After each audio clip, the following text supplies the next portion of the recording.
I'm Dr. Roddy Flynn. I work in the School of Communications in Dublin City University in Ireland. I'm working in media pluralism, media concentration at the moment.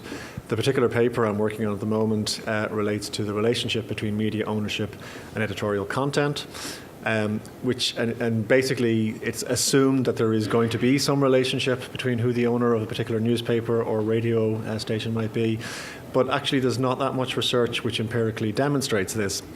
And this is, I think, a problem because certainly in Ireland at least it means that media owners can say, well, yes, I own this radio station, but I employ professional journalists, and professional journalistic norms mean that they're not influenced by me. They're just influenced by their professionalism.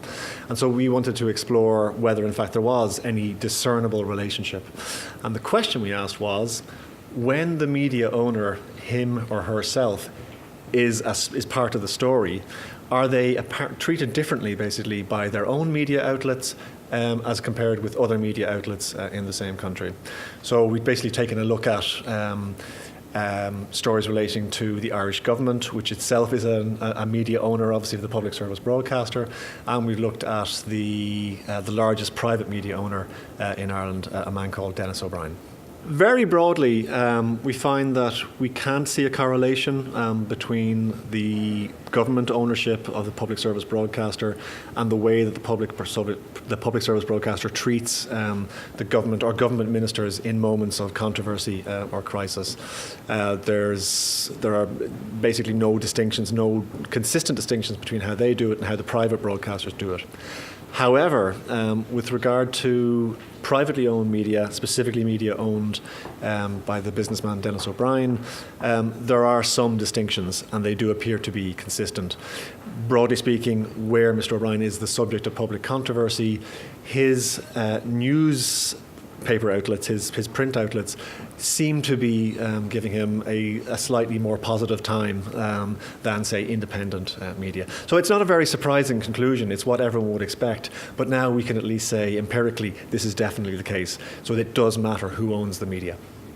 Well, actually, I'd like to take this particular piece of research to its next kind of logical conclusion.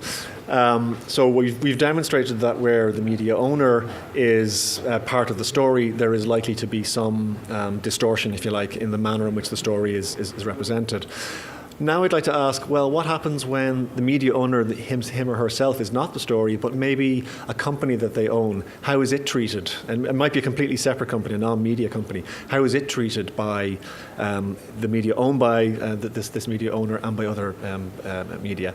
And then a further piece of research would be, if media owners are on public record as stating views about matters of public controversy, for example, what political parties do they like? Is that in any way reflected in their media, again, as compared with independent media, if you like? So we'd like to see how the implications of media ownership pan out down the line.